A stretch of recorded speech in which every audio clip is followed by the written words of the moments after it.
आज की इस वीडियो का जो हमारा टॉपिक है वो है पोर्टफोलियो मैनेजमेंट, कि पोर्टफोलियो मैनेजमेंट क्या होता है।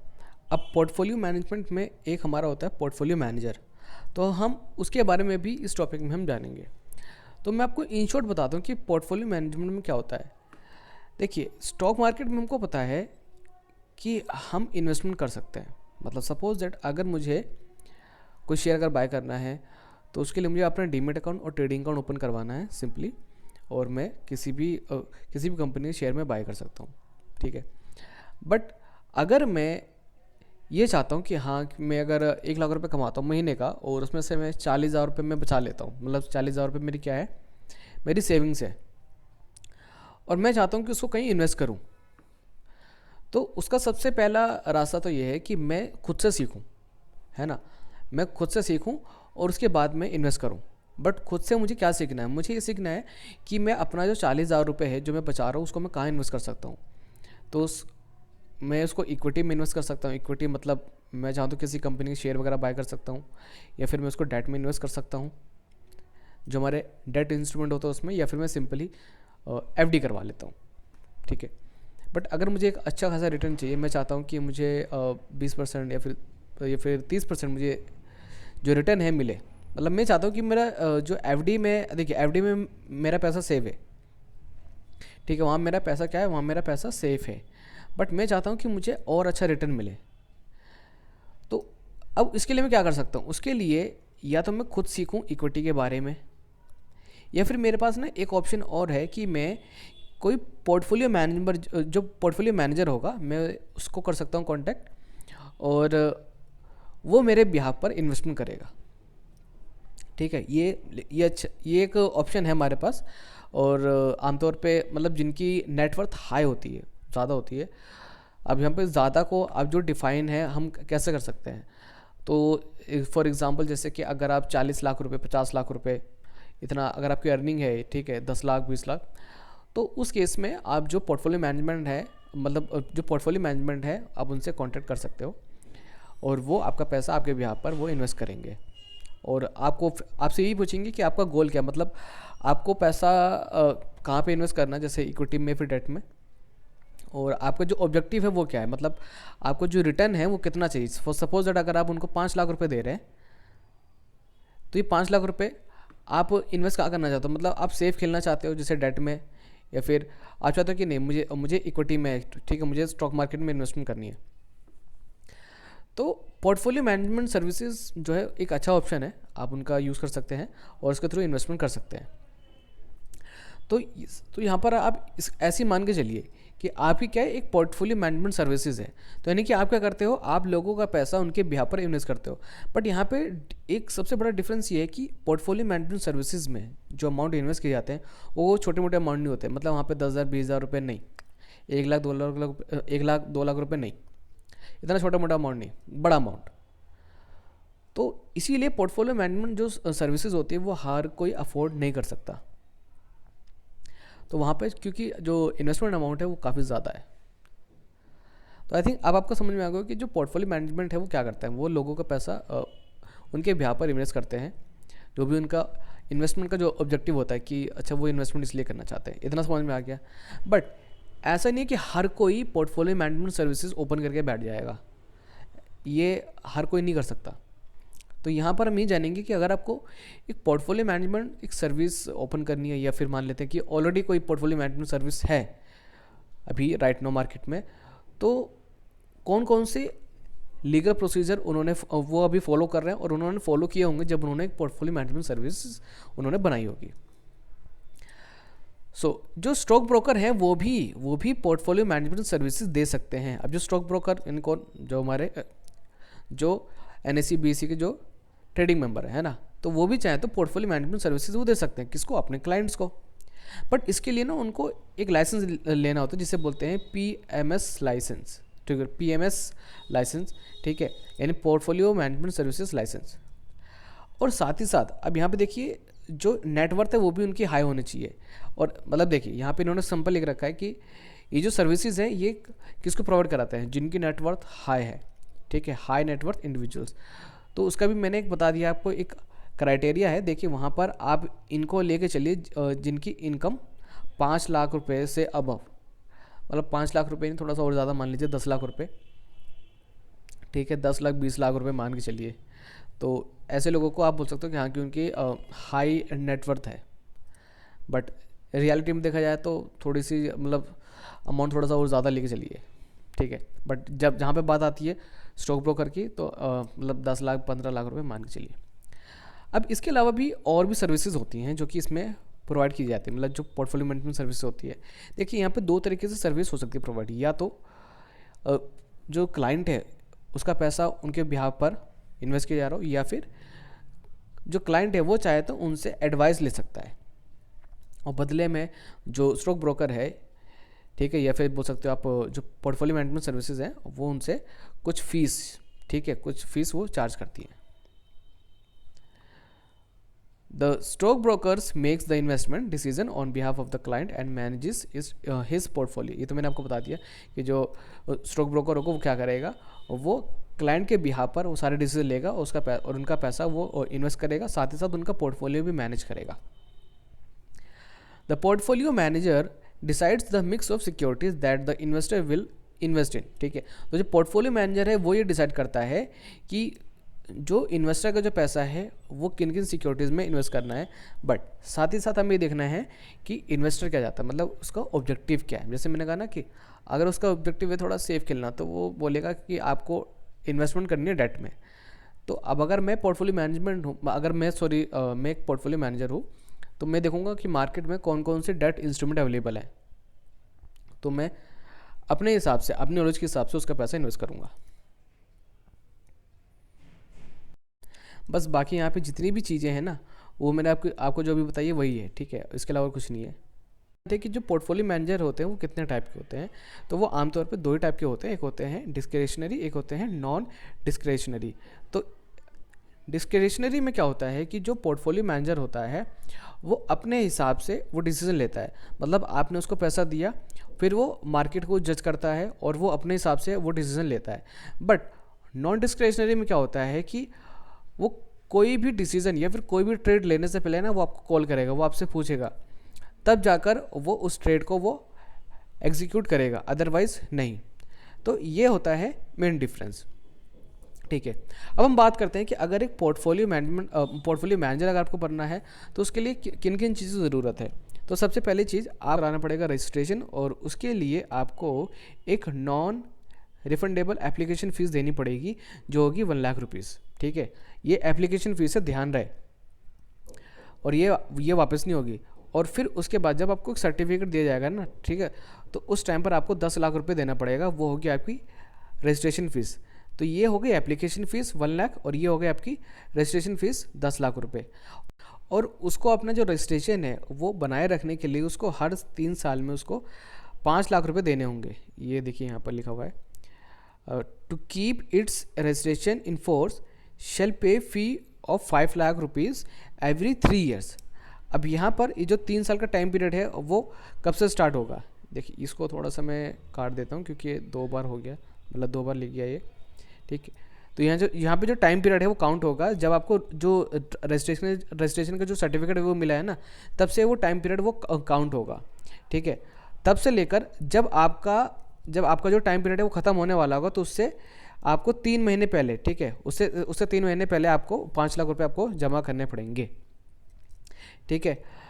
Expiry of block period for the fee has been paid, ठीक है, मतलब यहाँ पे आपको 5 लाख रुपए देने पड़ेंगे।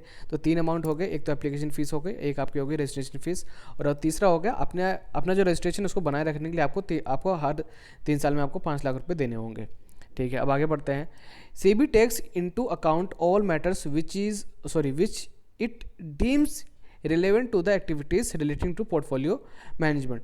तो सेबी उन सारे मैटर्स को वो देखती है जो कि रिलेट करते हैं पोर्टफोलियो मैनेजमेंट सर्विसेज से। Second has to be a body corporate and must have necessary infrastructure like adequate office space, equipment and manpower to effectively discharge the activities of a portfolio manager। यानी कि अगर आपको एक portfolio manager बनना है तो देखो ये तो फीस की बात हो गई। तो आप ऐसे नहीं कि आप अकेले काम कर रहे हो, मतलब आपके पास मतलब आप एक क्या होना चाहिए, आप एक बॉडी कॉर्पोरेट होना चाहिए, मतलब एक कंपनी, और आपके पास जो नेसेसरी जो इंफ्रास्ट्रक्चर है, जैसे सपोज दैट सॉफ्टवेयर हो गए, कंप्यूटर हो गया, ठीक है, और एम्प्लॉयज़ वगैरह, वो सारी चीज़ें आपके पास होनी चाहिए। अदरवाइज़ आपकी जो सर्टिफिकेट है या फिर जो आपका लाइसेंस है वो रद्द कर दिया जाएगा।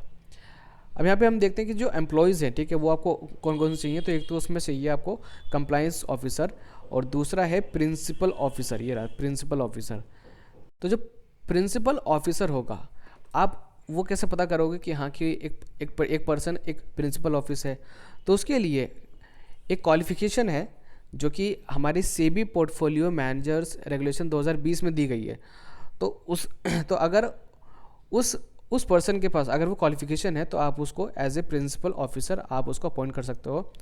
और साथ ही साथ यहाँ पर आपको एक और ऐसे पर्सन की ज़रूरत पड़ेगी जो जिसने कर रखी हो ग्रेजुएशन किसी यूनिवर्सिटी से, या फिर कोई जो गवर्नमेंट कॉलेज है वहाँ से कर रखी हो, या फिर जो स्टेट गवर्नमेंट है, या फिर बाहर से, मतलब वो उसने जो ग्रेजुएशन है वो बाहर से कर रखी है, वो इंडिया में रहता ही नहीं है, ठीक है, उसने बाहर से कर रखी है। एंड साथ ही साथ उसको एक्सपीरियंस भी होना चाहिए, किसी पोर्टफोलियो मैनेजमेंट सर्विस होना चाहिए। और या तो आप एज ए काम करते हो पहले इन्वेस्टमेंट एडवाइज़र या फिर स्टॉक ब्रोकर, या फिर मान लेते हैं कि आप किसी पोर्टफोलियो मैनेजर के अंडर में आप काम करते थे, तो इस तरीके आपके पास एक्सपीरियंस होना चाहिए। फर्दर इसके अलावा further an employ of a portfolio manager who has decision making authority related to fund management shall have same minimum qualification।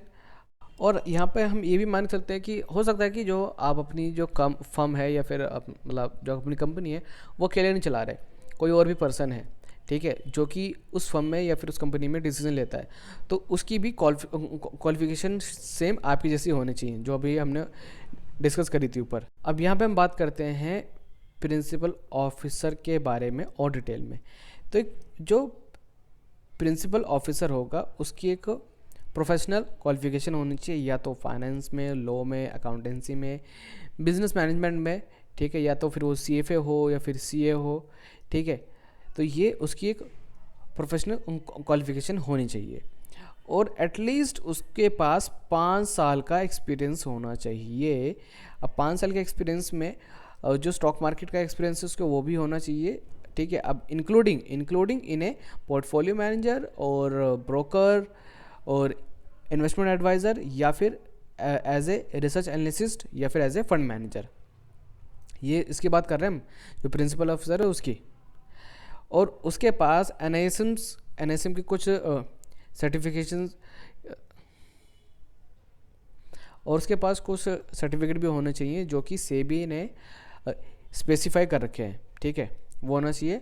And provided at least 2 years of relevant experience in a portfolio management और investment advisory services, और in the areas related to the fund management. सबसे बड़ी जो चीज़ है वो ये है कि एक पोर्टफोलियो मैनेजर की जो नेट वर्थ है, ठीक है, वो 5 करोड़ से कम नहीं होनी चाहिए, नॉट लेस देन 5 करोड़। तो ये आपको ध्यान रखना है। क्यों?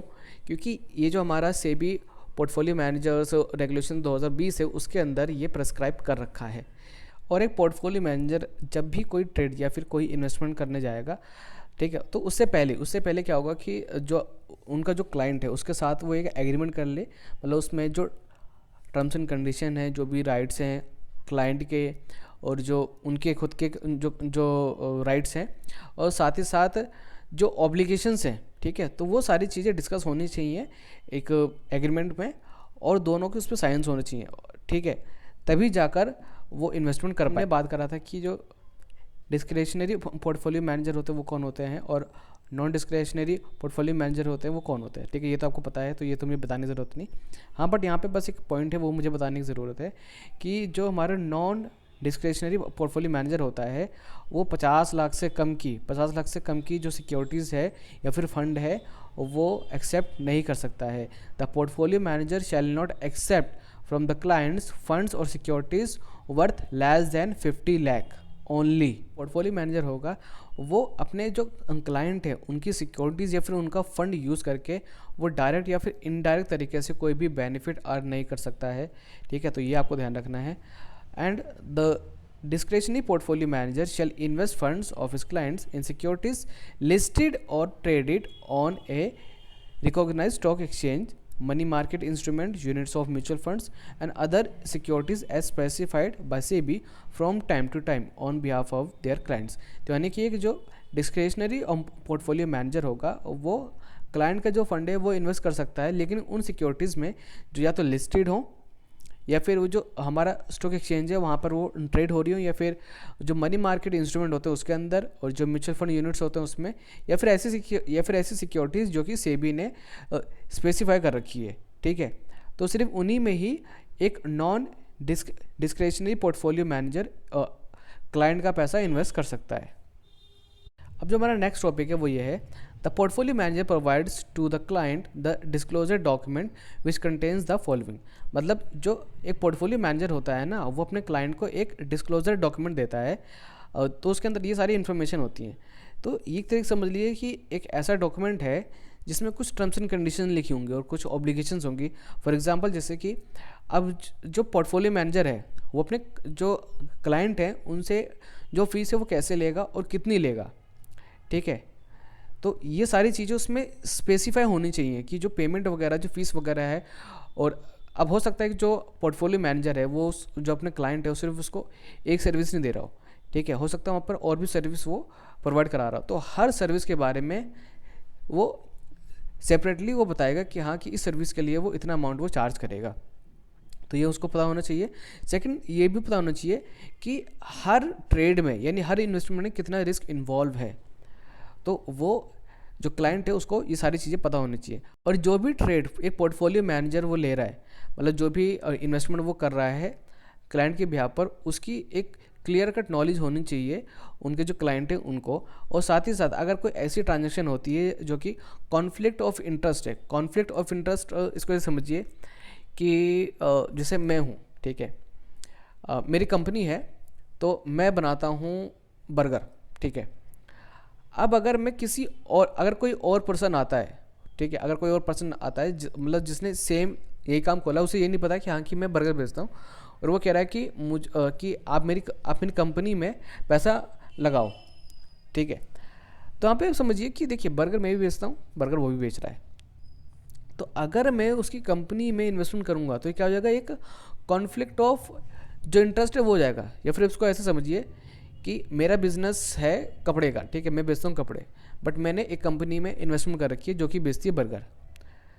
अब कोई और पर्सन आया, ठीक है, वो मुझसे मांग रहा है इन्वेस्टमेंट कि आप मेरी कंपनी में आप इन्वेस्टमेंट करो, तो वहाँ पे मेरे लिए क्या हो जाएगा, मेरे लिए कॉन्फ्लिक्ट ऑफ इंटरेस्ट हो जाएगा। क्योंकि देखिए अब मैंने कंपनी में ऑलरेडी इन्वेस्टमेंट कर रखी है ना, मैंने एक कंपनी में ऑलरेडी इन्वेस्टमेंट कर रखी है जो कि सेम काम करती है, वो भी बर्गर ही बनाती है, तो फिर मेरे लिए फ्यूचर में वहाँ पे दिक्कतें हो जाएंगी। ठीक है, तो अगर ऐसी कोई ट्रांजेक्शन है तो पोर्टफोलियो मैनेजर को, ठीक है, अपने जो क्लाइंट है उनको बताना ज़रूरी है। और साथ ही साथ जो पोर्टफोलियो मैनेजर है वो कैसी परफॉर्मेंस दे रहा है, मतलब जो रिटर्न है, जैसे सपोज दैट अगर पोर्टफोलियो मैनेजर ने 1 लाख रुपये लगाया है क्लाइंट का, तो उस 1 लाख रुपये ने कैसे रिटर्न दिया है, तो ये भी क्लाइंट को पता होना चाहिए। और साथ ही साथ जो पोर्टफोलियो मैनेजमेंट सर्विसेज है, ठीक है, सपोज दैट जैसे मैं हूँ, ठीक है, मैं एक पोर्टफोलियो मैनेजमेंट हूँ, तो मैं क्या करूँगा, मैं अपनी कंपनी के जो ऑडिट फाइनेंशियल स्टेटमेंट है, ठीक है, वो मैं अपने क्लाइंट को प्रोवाइड कराऊंगा, क्योंकि उससे जो मेरा क्लाइंट है उसे ये पता चलेगा कि ये जो पोर्टफोलियो मैनेजमेंट सर्विसेज है वो कैसा परफॉर्म कर रही है। Office must have clear agreements with clients to whom PMC is being offered. अब बैक ऑफिस आपको अगर नहीं पता तो आप जो चैप्टर 4 है या फिर आप चैप्टर 3 है, आप पहले वो देख लीजिए, उसके बाद आप यहाँ पर आइए, क्योंकि फिर आपको ना फिर ये चीज़ें थोड़ी समझ नहीं आएंगी। तो back office must have clear agreements with clients, मतलब क्लाइंट के साथ जो बैक ऑफिस है वो एक क्लियर कट एग्रीमेंट करेगा कि हाँ जो पीएमसी सर्विस है वो किसको ऑफर की जा रही है। The back office system must have provision for distinguishing the accounts of such clients and their transaction made on their behalf must be clearly earmarked as such। तो जैसे कि हमने बात करा था अभी कि जो पोर्टफोलियो मैनेजर होगा वो क्या करेगा, वो अपने क्लाइंट को, ये रहा पोर्टफोलियो मैनेजर, ये रहा क्लाइंट, वो साफ साफ क्या करेगा, इनका जो क्लाइंट है वो सेपरेटली वो मेंटेन करेगा और जो भी ट्रांजेक्शन हो रही है वो जो क्लाइंट है उसके पास जानी चाहिए। और अब उसे भी मेंटेन करने के हो सकता है कोई फ़ीस वगैरह हो, ठीक है, हो सकता है उसकी कोई फ़ीस वगैरह हो, तो वो भी उनको वो इन्फॉर्म कर देगा कि हाँ कि ये आपकी ये अकाउंट मेंटेनेंस फीस है, ये भी आपको देनी पड़ेगी। The fees on such account must be distinguished and accounted for separately, ठीक है, यानी कि जो भी उसकी फ़ीस वगैरह जो क्लाइंट है उसको बताना ज़रूरी है और वो सेपरेटली वो मेंटेन होनी चाहिए। अब मेरे कहने का मतलब ये है, देखिए हो सकता है कि जो पोर्टफोलियो मैनेजर है उसके पास और भी क्लाइंट है। अब सिंपल बात है, जो एक क्लाइंट से तो उसका कुछ होने वाला है नहीं ना, तो उसको और भी क्लाइंट की ज़रूरत है, तो हर क्लाइंट का जो अकाउंट है वो अलग अलग मेंटेन होना चाहिए। और साथ ही साथ पोर्टफोलियो मैनेजर को एक कस्टोडियन अपॉइंट करना ज़रूरी है ताकि जो सिक्योरिटीज़ हैं उनको अच्छे तरीके से मैनेज किया जा सके। However if the portfolio manager provides only advisory services, मान लेते हैं कि एक पोर्टफोलियो मैनेजर क्या करता है, वो सिर्फ एडवाइस देता है बस, मतलब उसका मेन काम है वो है सिर्फ एडवाइस देना, तो उस केस में उसके लिए ज़रूरी नहीं है, ठीक है।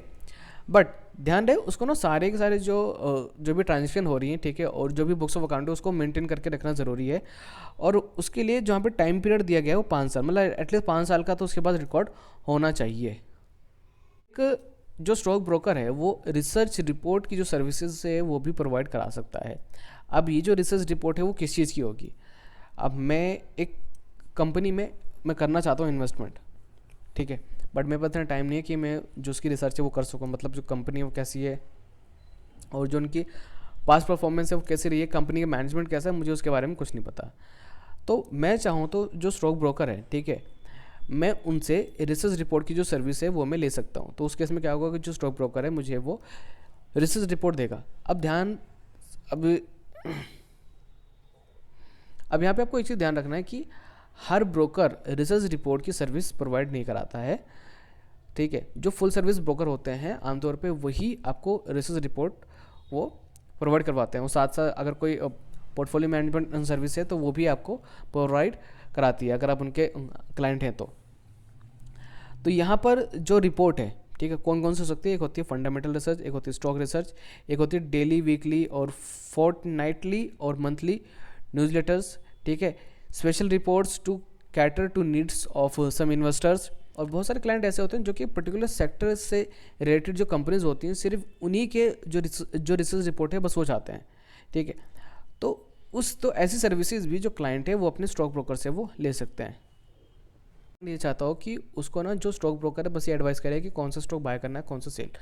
तो ये जो सर्विस है हो सकता है ये जो क्लाइंट है वो चाहे तो जो SMS है उसके थ्रू ले सकता है या फिर ऑनलाइन, ठीक है, मतलब हो सकता है कोई प्लेटफॉर्म या तो वेबसाइट उनकी है तो एप्लीकेशन, ठीक है। बट सेबी ने साफ साफ कुछ रूल्स एंड रेगुलेशंस उन्होंने सेट कर रखे हैं कि किस तरीके से एक रिसर्च रिपोर्ट या फिर किस तरीके से एक एडवाइजरी सर्विसेज आप अपने क्लाइंट को दे सकते हैं।